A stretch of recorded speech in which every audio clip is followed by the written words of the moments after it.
बिस्मिल्लाहिर्रहमानिर्रहीम। अस्सलामु अलैकुम। आप सबको खुश आमदीद, सुबह खैर। हमारा program tax with doctor Asif Chaudhry में आपको दोबारा खुश आमदीद है। मेरा नाम एडवोकेट हुज़ैफ़ा चौधरी और यहाँ पे हमारे साथ डॉक्टर आसिफ चौधरी मौजूद हैं। अस्सलामु अलैकुम सर जी, क्या हाल चाल है? वालेकुम सलाम, थैंक यू वेरी मच ज़ैफ़ा। आप सुनाएं, आप ठीक हैं? अल्हम्दुलिल्लाह सर जी। तो जैसा कि हम अपने पिछले भी जो हमारे प्रोग्राम हुए हैं, हमने उसके अंदर कुछ प्रोग्राम हमारे शुरू में इंग्लिश में थे, लेकिन हमने जैसे कि पिछली वीडियो में हमने आपको बता दिया कि हमने इसको उर्दू के अंदर कन्वर्ट कर दिया हुआ ताकि हमारे देखने वालों के लिए आसानी हो सके। तो आज का जो हमारा प्रोग्राम है वो है section 11E of income sales tax 1990 के बारे में। तो सर जी, सबसे पहले मुझे ये बताएं कि section 11E of sales tax 1990 है क्या? Thank you very much Zaifa. ये जो सेक्शन 11 है ना, ये आप कह लें कि पूरे सेल्स टैक्स की रूह है। वो कैसे? उसमें यह है कि सेक्शन 11 जो है, इसके तहत ही अगर किसी टैक्स पेयर ने टैक्स नहीं पे किया, किसी ने शॉर्ट पे किया है या कोई हत्थे से गवर्नमेंट से रिफंड ले गया है, तो अब उसको निकलाने के लिए सेक्शन 11 के तहत उसको नोटिस दिया जाता है, शोकाज नोटिस किया जाता है और फिर सेक्शन 11 के ज़रिए ही उसकी जो है असेसमेंट की जाती है। तो अब इसमें यह है कि वो टैक्स पेयर को ये मौका दिया जाता है शोकाज दे के कि ये आपके खिलाफ एलिगेशन है, आपने इतना टैक्स नहीं पे किया या इतना कम पे किया है या आपने एक्स्ट्रा रिफंड ले लिया है, तो ये हम आपको शोकाज कर रहे हैं, तो इसका जवाब दें। तो उसका फिर जो जवाब होता है उसकी रोशनी में उसको सुनने का मौका आपने दे दिया, तो उसके बाद आप उसकी असेसमेंट करते हैं, यानी कि उस पर जो टैक्स लगना है वो टैक्स आप उस पर लगा देते हैं। तो ये अहमियत है सेक्शन 11 की। चलिए, ठीक हो गया। अच्छा, ये जो सेक्शन 11 की जो कार्रवाई है, ये किसी भी शख्स के खिलाफ किसी भी वक्त की जा सकती है? नहीं, इसमें ऐसे है कि सेक्शन 11 की कार्रवाई उसके खिलाफ की जाएगी जिसके रिकॉर्ड में से कुछ डिस्क्रिपेंसी मिली है। मसलन एक ऑडिटर है या ऑफिसर है, वो किसी का ऑडिट कर रहा है, देख रहा है, उसे मिला है कि इसमें कुछ डिस्क्रिपेंसी है, इसने ये टैक्स जैसे कि मैंने आपको बताया, उसने टैक्स सिरे से नहीं पे किया या टैक्स शॉर्ट पे किया है या पल्ले से गवर्नमेंट से रिफंड ले लिया है। इन सिचुएशन में देखते हुए अगर ये सिचुएशन उसमें क्रिएट हो गई, इनमें से डिस्क्रिपेंसी कोई मिल गई, तो वो फिर उसको इस सेक्शन के तहत शोकाज किया जाएगा और वो उसका फिर सुना जाएगा बाकायदा कि वाकई ये इसने किसी लॉजिक के तहत ये नहीं जमा करवाया या ला इसको अलाउ करता था। अगर ला नहीं अलाउ करता था तो फिर आप उसकी असेसमेंट करके उससे वो रिकवरी करेंगे। ठीक हो गया। अच्छा, इसके अंदर जो आपने अभी बात की है शोकाज नोटिस की कानूनी अहमियत क्या है? असल में एक जो नेचुरल जस्टिस होता है कि आपने किसी पे भी एलिगेशन लगाना है तो उसको सुनने का मौका देना चाहिए। तो शोकाज नोटिस जो है ये बेसिकली ये होता है कि आप उसको एक मौका दे रहे हैं कि हमें ये पता चला है कि आपने ये टैक्स कम पे किया है या नहीं पे किया या रिफंड ले लिया है, तो आपको हम शोकाज नोटिस देते हैं, आप बताओ कि क्या ऐसा ही है। अब आपने उसको मौका दे दिया उसको सुनने का। अब अदालतें भी ये कहती हैं कि जब आप किसी पे कोई एलिगेशन लगाएं तो फिर उसको सुने कि क्या वो एलिगेशन आपका ठीक है या नहीं है। तो ये नेचुरल जस्टिस के लिए अगले बंदे को सफाई देने का एक मौका जो होता है उसको हम कहते हैं कि शोकाज नोटिस उसको दिया और ये कानूनी कार्रवाई का आगाज होता है, इससे ये होता है शोकाज नोटिस। सही। जैसा कि बाकी सारे जो जितने भी अदालतों में मामला होते हैं, कोई मुजरिम भी बेशक वो कत्ल का मुजरिम क्यों ना हो, लेकिन उसको अपनी सफाई के लिए आप मौका देते हैं कि आप अपनी सफाई में अगर कुछ कहना चाहते हैं तो वो आप कह सकते हैं। बिल्कुल बिल्कुल, ठीक है। अच्छा, तो मेरा जो अगला सवाल है वो ये है कि जो हमारी अदालतें हैं उनका सेक्शन 11 के बारे में कौन से अहम असूल उन लोगों ने, हमारी अदालतों ने बयान किए हैं? अच्छा, एक तो अदालतों ने ये बार बार ये आए हैं फैसले कि आपने किसी को सुने बगैर उसका आर्डर पास नहीं करना। तो मतलब आपने उसको शोकाज दिया है, उसने उसका जवाब ही नहीं दिया और आपने आर्डर पास कर दिया। ये इसमें बड़ा स्ट्रिक्ट किया गया है कि आप उसको सुने बगैर उसका ऑर्डर ना करें।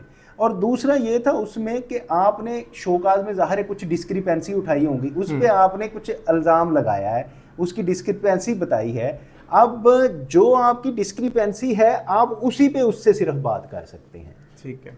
और फिर एक वो चीज़ बाज़ औक़ात ऐसे करते हैं कि करते हुए उनको कुछ चीज़ और मिल गई, मतलब एक डिस्क्रिपेंसी थी, फ़र्ज़ किया 1 लाख रुपए की, ऑफिसर ने शो काज नोटिस कर दिया 1 लाख रुपए का, लेकिन बाद में उसे पता चला नहीं जी ये 2 लाख तो और इसका ड्यूरिंग इन्वेस्टिगेशन पता चला कि नहीं ये तो और इसने पे करना है। अब शोकाज 1 लाख का हुआ था, तो वो उससे जब बात हुई उसे कहा यार तेरे तो ये भी पैसे निकलते हैं, तो उसको मना के तो वो जब फैसला किया वो 3 लाख का कर दिया।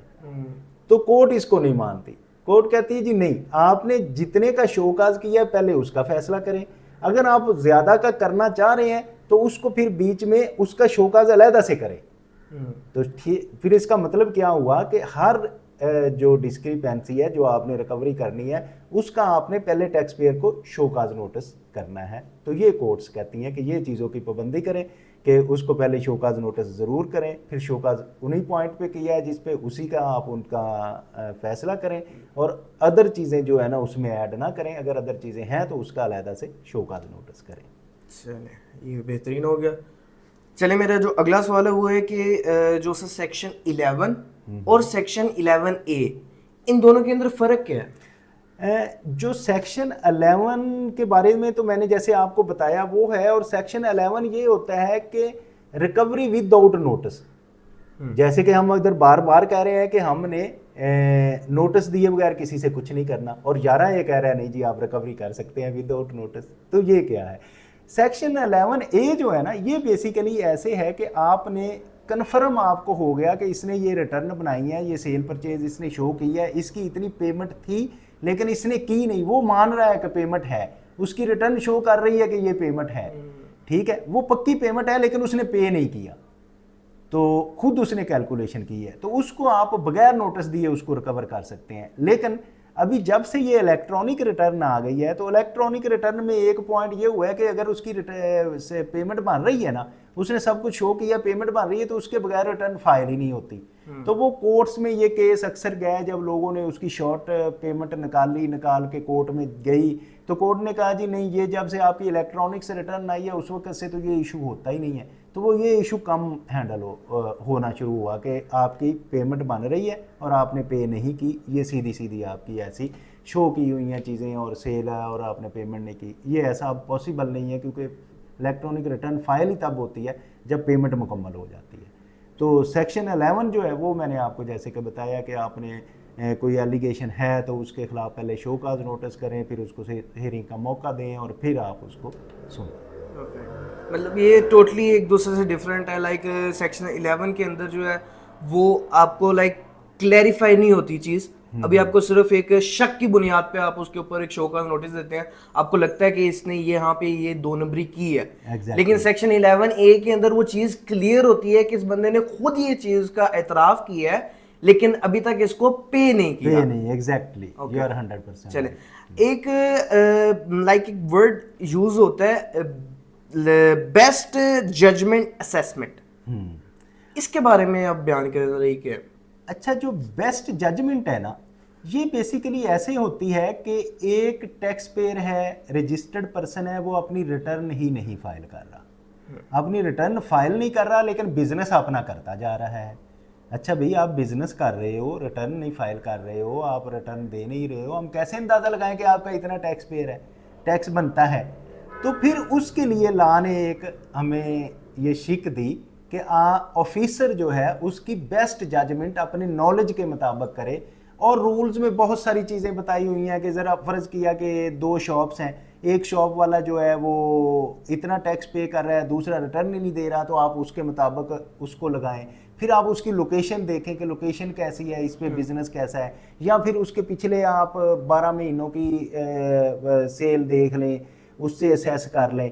तो मीन ये है कि वो आपको पास उसका डॉक्यूमेंट कोई नहीं है, आपने अपने अंदाजे के साथ उसकी एक सेल मुकर्रर करनी है, उस सेल पे आपने कहना है कि इतना टैक्स बनना है, तो उसका टैक्स आपने लगा देना है अपनी बेस्ट, अपना जी मीन ये है कि आप जितना कुछ बेहतर उसके बारे में सोच सकते हैं कि ये इतनी सेल हो सकती है, तो वो बेस्ट जजमेंट आपने कर देनी है और उसको इसके तखमीना जो है लगा देना है कि इतना टैक्स अब आपने पे करना है। तो इसको हम कहते हैं बेस्ट जजमेंट असेसमेंट। चले बेहतरीन हो गया। मेरा अगला सवाल है, जो टैक्स दहिंदा है, जो टैक्स पेयर होता है, उसको बाद में कौन सा रिलीफ मिल सकता है? बेस्ट जजमेंट के हवाले से। हाँ जी। हाँ, बेस्ट जजमेंट के हवाले से ये है कि आपने अपने नॉलेज के, अपनी बेस्ट जजमेंट के मुताबिक उसको टैक्स लगा दिया। अच्छा, अब जब उसको टैक्स लग गया तो वो जब देखता है कि यार मेरे तो इतना टैक्स लगा दिया, मेरा एक्चुअली इतना बनता नहीं था, मुझे इनपुट नहीं मिला, मीन उसके जेहन में कुछ ख्याल आते हैं कि नहीं ये ज़्यादा बनता है, मैं एक्चुअल करता तो वो कम बनना था, अब मुझे छोड़ तो रहा नहीं है, डिपार्टमेंट की इन्फोर्समेंट जो है एक्टिव है, अब मैं इससे बच नहीं सकता। तो वो फिर अपने आप में सोचता है और वो अपनी रिटर्न फाइल कर देता है अपने एक्चुअल डाटा के मुताबिक। ठीक है। अच्छा, अब एक्चुअल जो उसका डाटा बन रहा था ज़ाहिर है उसके मुताबिक वो सेल परचेज करता है, उसको करने के बाद उसकी एक पेमेंट बनती है, वो अगर पेमेंट अपनी कर देता है उसके मुताबिक ठीक ठीक, तो फिर उसका जो बेस्ट जजमेंट का ऑर्डर है उसको ख़त्म कर दिया जाएगा। तो इसका मतलब है उसको वो रिलीफ मिल जाता है। जी बिल्कुल बेस्ट हो गया। मेरा जो अगला सवाल है वो है सेक्शन 11E के बारे में, कि सेक्शन 11E क्या है? अच्छा, सेक्शन 11E जो है बेसिकली जब कोई टैक्स पेयर है और उसने टैक्स कम पे भी किया है, मैंने बनता था उसने कम पे किया है, उसने यहाँ गलत इनपुट क्लेम कर लिया है, इनपुट क्लेम ज़्यादा करेगा तो उसकी टैक्स की पेमेंट कम हो जाएगी ना। ठीक है। आउटपुट से इनपुट निकालेगा, ज़्यादा इनपुट क्लेम किया होगा तो वो आउटपुट कम बचेगा तो उसकी पेमेंट ज़्यादा हो जाएगी। या फिर उसने गलत रिफंड ले लिया, वो बनता नहीं था उसका तो वो रिफंड ले लिया है, तो ये जो है उसको फिर शोकाज नोटिस किया जाता है। तो उसमें उसके साथ इन चीज़ों के पेनल्टी और डिफॉल्ट सरचार्ज भी क्लेम किया जाता है। ठीक है। तो वो सेक्शन 11E ये है कि आपका ऑडिट कर रहे हैं और आपको पता चला है तो आपने फिर सेक्शन 11E में उसका ऑडिट करना, उसको शोकाज करना है और फिर उसमें असेसमेंट करनी है। ठीक है। अभी हमने बात की है इनपुट टैक्स के बारे में। बिल्कुल। जो इनपुट टैक्स है, अगर कोई बंदा इसका सबूत ना दे सके तो उसके खिलाफ लाइक क्या किया जाएगा? अच्छा, बेसिकली इनपुट जो है इसके लिए जैसे हम सेक्शन 23 में पढ़ते हैं सेल टैक्स एनवाइस के रिलेटेड के सेल टैक्स एनवाइस में ये चीज़ें होनी चाहिए। अच्छा, वो अगर नहीं प्रोवाइड कर सकता, उसके पास सेल टैक्स की एनवाइस नहीं है, उसके पास परचेज़ करने का प्रूफ नहीं है कि मैंने किस बंदे से परचेज़ किया है, अब क्योंकि जितना इनपुट होता है उतना आउटपुट कम हो के तो उसको टैक्स पेमेंट कम बन जाती है। तो वो ये कंपलसरी है, इनपुट अगर आपने क्लेम करना है, एडमिजिबल इनपुट वो होगा जिसमें आपके पास इनवॉइस है। अगर 50,000 से ज़्यादा की इनवॉइस है पेमेंट की तो आपने उसे क्रॉस चेक से बैंक पेमेंट की है, ये भी होना चाहिए। और जो जो उसके लवाजमात हैं कि वो आपके पास अगर आपने इंपोर्ट की है तो इंपोर्ट में आपके पास बिल ऑफ एंट्री होनी चाहिए, ऑक्शन में ख़रीदा है तो वो ऑक्शन का ऑर्डर होना चाहिए, वो सारी चीज़ें होंगी तो उसका आप इनपुट क्लेम कर सकते हैं। अगर ये आपके पास नहीं है इनवॉइस, ऑक्शन ऑर्डर या उसका जो बिल ऑफ एंट्री, तो देन उसको मुस्तरद कर दिया जाता है, वो आपका एक्सेप्ट नहीं किया जाएगा जो इनपुट आप क्लेम कर रहे हैं। चलिए, वेरी गुड। मेरा जो अगला सवाल है वो ये है कि जो सा सेक्शन 11G है, हाँ जी। उसके अंदर लिमिटेशन के बारे में जिक्र किया गया है, उसको ज़रा बयान कर दें। अच्छा, ये लिमिटेशन बहुत इंपॉर्टेंट है, इस पे बहुत सारे case federal board of revenue के ऑफिसर्स ने बनाए और फिर कोर्ट्स ने वो उड़ाए। ठीक है। वो क्या है लिमिटेशन? इसके लिए ये है कि जब आपने किसी को शोकाज नोटिस करना है, एक तो आप शोकाज नोटिस जो फाइनेंशियल ईयर ख़त्म हो रहा है उसके 5 साल के अरसे के अंदर कर सकते हैं। ठीक है। अगर 5 साल से पीछे का किसी का कोई केस है ना, कोई डिस्क्रिपेंसी है, उसकी टैक्स चोरी आपको मिली है, तो वो लॉ आपको अलाउ नहीं करता कि उसको आप कर दें। ठीक तो है। टाइम लिमिटेशन कितनी हुई शोकाज नोटिस करने की? 5 ईयर। 5 ईयर हो गए। ठीक है, ये तो एक टाइम लिमिटेशन है। दूसरी टाइम लिमिटेशन है कि वंस आपने शोकाज नोटिस इशू कर दिया तो पहले उसमें 120 दिन होते थे, लेकिन अब उसमें चेंज होकर 180 दिन हो गए हैं कि आपने शोकाज नोटिस इशू कर दिया तो आपने विद इन 180 डेज उसका फैसला करना है। ओके। ठीक है, मीन 6 महीने बनते हैं कि आपने किसी को शोकाज नोटिस इशू किया है, उसको सुनने का मौका दिया है, वो आ रहा है नहीं आ रहा, उसमें आप उसके रिप्लाई आ रहे हैं, आप उसको लेटर लिख रहे हैं, जो भी सिलसिला चल रहा है, तो आपने 6 महीने के बाद जिस दिन शोकाज नोटिस इशू हो गया है उसके विद इन 6 मंथ आपने उसका फैसला करना है। ठीक है। अगर आप उसका विद इन 6 मंथ फैसला नहीं कर सकते, किया आपने, तो फिर वो आपका एक्सेप्टेबल नहीं होगा, उसको वाइड एब इनिशो समझा जाएगा कि वो किसी के वो इसके काबिल नहीं है। ठीक है, तो वो आपका फैसला जो है वो वैलिड नहीं होगा। ठीक है। ठीक है। हाँ, इसमें एक चीज़ होती है कि वो अगर कमिश्नर जो है, असेसिंग ऑफिसर कमिश्नर से उसकी कंडोनेशन ले सकता है, लेकिन विद इन 6 मंथ उसको कंडोनेशन लेनी पड़ेगी। वो फाइल पे पूरा रिकॉर्ड आएगा कि जी मैं इसको मैं करना चाहता हूँ, तो उसको कंडोनेशन में उसमें उसके मुताबिक मिलेगी। तो ये फिर अब टाइम लिमिटेशन के वाले से 2 बातें हो गई कि विद इन 5 ईयर आपने शोकाज नोटिस करना है, और दूसरा जब शोकाज नोटिस इशू कर दिया है तो विद इन 180 डेज या 6 मंथ आपने उसका फैसला करना है, असेसमेंट उसको कहते हैं। जी जी। ये जैसा कि एक बहुत मशहूर मैक्सियम है हमारे लॉ के अंदर, तो वो है डिले डिफीट इक्विटी।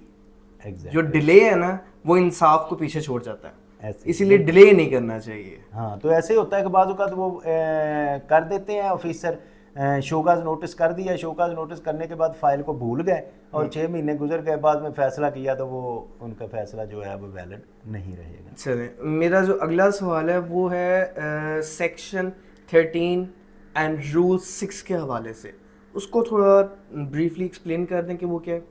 जी बिल्कुल ज़ैफ़ा साहब, आपने पहले तो बताया था कि हम सिर्फ सेक्शन 11 की बात करेंगे, तो आपने ये कमाल जाना कि चलो सेक्शन 11 के साथ 12 ओमिट है तो हम साथ 13 भी कर लें। चलो ठीक है, अच्छा किया आपने। अच्छा, सेक्शन 13 और शेड्यूल 6 ये क्या चीज़ है? बेसिकली ये है एग्जेम्प्ट गुड्स का। ठीक है। तो अब आप पूछेंगे कि एग्जेम्प्ट गुड क्या होती हैं? ऐसी गुड जिस पे सिरे से टैक्स है ही नहीं। मसलन आप अगर बाज़ार से जाएंगे ना कुछ चीज़ें ख़रीदने के लिए किसी बड़े स्टोर से, आप उसमें जो वेजिटेबल लेंगे और साथ आप उधर से सोप लेंगे, आप देखेंगे कि आपकी रसीद के सामने ना सोप के सामने सेल टैक्स लगा होगा और सब्ज़ी के सामने नहीं लगा होगा। उसकी क्या वजह है कि वो जो सब्ज़ियाँ हैं वो एग्जेम्प्ट है। सब्ज़ियाँ, फल, अद्वियात, कुछ मजहबी किताबें, कुछ इस तरह से ऐसी चीज़ें जो आम गरीब आवाम के इस्तेमाल की होती हैं, उन पे टैक्स लगता ही नहीं है सिरे से। अब टैक्स लगता नहीं है तो इसकी वजह से क्या होता है कि टैक्स नहीं है तो वो चीज़ें सिरे से एग्जेम्प्ट है, तो इनको हम कहते हैं एग्जेम्प्ट गुड्स, और वो डील की जाती हैं सेक्शन 13 में। और इसका एक 6 शेड्यूल है, वो पूरे शेड्यूल में सारी चीज़ें मेंशन की हुई हैं, एक एक करके हर चीज़ मेंशन की है कि ये चीज़ अगर कोई आपसे पूछे कि वो चीज़ एग्जेम्प्ट है या नहीं है, आप जाएं 6 शेड्यूल में देखें कि 6 शेड्यूल में अगर तो वो है देन वो एग्जेम्प्ट है, अगर नहीं है तो फिर वो एग्जेम्प्ट नहीं है। चलें, वेल गुड हो गया।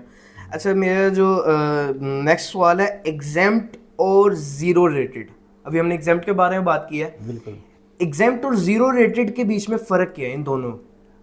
अच्छा, इसमें ना ये बड़ी टेक्निकल टर्म है जो आपने पूछी है ज़ैफ़ा साहब, बहुत टेक्निकल टर्म है।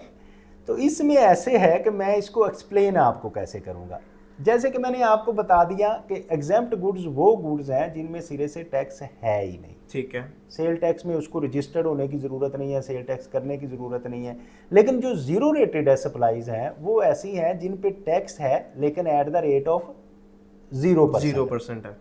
अच्छा, आप कहेंगे कि ये क्या बात हुई, एग्जाम्प्ट पे भी जीरो है, इस पे भी जीरो है, ये क्या बात हुई? आपके जेहन में क्वेश्चन आ रहा है, ऑडियंस के शकील के सबसे ज़्यादा ये जेहन में क्वेश्चन आया है कि ये कैसे हो सकता है जी? आप कहते हैं एग्जाम्प्ट है उसमें भी टैक्स रही है और जीरो है, जीरो तो पहले तो दोनों में फ़र्क क्या है? फ़र्क क्या है? अब फ़र्क है ये कि वो टैक्सेबल है, कि टैक्सेबल गुड्स है। फ़र्ज़ किया मैं आपको एग्जाम्पल देता हूँ कि आपने ये एक कपड़ा पहना हुआ है, ठीक है, ये जब धागा इसका बना तो धागे से कपड़े वाली फैक्ट्री में गया तो उसमें टैक्स उसने पूरा चार्ज किया, इसमें 18% था या जितना था, तो ये चीज़ टैक्सेबल है क्योंकि वो टैक्स इस पर चार्ज कर दिया। फिर ये डाइंग वाले के पास गया, डाइंग वाले ने भी पूरा टैक्स चार्ज किया 18% जितना था। डाइंग वाले के बाद वो फर्निश होकर मार्केट में चला गया। अब मार्केट से उसकी 2 ट्रीटमेंट हुई है। एक तो वो है कि वो चीज़ एक्सपोर्ट हो गई। अच्छा, अब जब ये चीज़ एक्सपोर्ट होगी तो वो बाहर वाला क्या आपको टैक्स देगा? बाहर के मुल्क का बंदा जो है, सऊदीया में है, सऊदी शहजादे को कहेंगे भी आप टैक्स भी देंगे, हम एक्सपोर्ट कर रहे हैं, वो क्यों देगा? वो क्यों देगा? बिल्कुल यही चीज़ है कि अब वो आप तो अपने मुल्क के लोगों से टैक्स ले सकते हैं ना, बाहर के लोगों से तो नहीं ले सकते। तो अब वो जब एक्सपोर्ट होगा तो उस पर टैक्स, तो चीज़ तो टैक्सेबल है कपड़ा, लेकिन अब टैक्स किस रेट से उसको लगाएं जी? जो शहजादा है एट द रेट ऑफ 0%, उसको 0% लगाएंगे। वही कपड़ा आके अपने पाकिस्तान बाजार में बिकेगा तो फिर आप खरीदने जाएंगे तो आपको क्या करेंगे? आपको भी 0 लगाएंगे या नहीं? आपको 18% लगाएंगे। 18% आपको 18% लगाएंगे, यानी कि चीज़ सेम है। वो एक तरफ 0% लग रहा है, एक तरफ, क्योंकि ये चीज़ टैक्सेबल है। और अगर फ़र्ज़ किया आप सब्ज़ी लेते हैं, सब्ज़ी आप लेते हैं या वो बाहर का गोरा लेता है, उसको बराबर पड़ेगी, उस पर टैक्स नहीं है क्योंकि वो एग्जाम्प्ट है। इसी तरह जो एम्बेसीज होती हैं उनको भी ज़ीरो रेटेड चीज़ें बिकती हैं कि आप पाकिस्तान में ही अगर फ़र्ज़ किया आप किसी शॉप पे ख़रीदने गए हैं, आप हैं एम्बेसिडर है, एम्बेसिडर को एग्जाम्प्ट है, वो टैक्स सेल टैक्स नहीं देगा, आप देंगे। एग्जाम्प्ट नहीं, सॉरी, ज़ीरो रेटेड है। तो अब आपको फ़र्क का पता चल गया कि चीज़ से हमने देखना है कि वो चीज़ टैक्सेबल है या ज़ीरो रेटेड है। जैसे कि सब्ज़ी होगी तो वो एग्जाम्प्ट होगी और जो कपड़ा होगा तो वो टैक्सेबल होगा। ठीक है, टैक्सेबल ज़ीरो रेटेड हो सकता है जब कहीं उसमें बाहर बेचना है या गवर्नमेंट किसी वजूहत से, फ्लड की वजह से या ऐसी वजह से कभी चीज़ों को ज़ीरो रेटेड लोकल भी कर देती है। तो मेरा ख्याल है आप अच्छी तरह शकील समझ गए, आप हैरान हुए थे। गुड, चलें, मेरे ख्याल से आज के लिए इतना काफ़ी होगा। हमारे देखने वालों के लिए है कि अगर उनको किसी भी किस्म का कोई भी मुश्किलात पेश आती हैं किसी भी हवाले से, इनकम टैक्स के हवाले से, सेल्स टैक्स के हवाले से या टैक्स से रिलेटेड किसी भी किस्म की कोई मुश्किलात पेश आएंगी, तो आप हमसे रब्ता कर सकते हैं। हमारा जो नंबर है वो वीडियो की डिस्क्रिप्शन में मौजूद है। आप हमसे कोई सवाल पूछना चाहते हैं, आप सवाल भी अपना पूछ सकते हैं।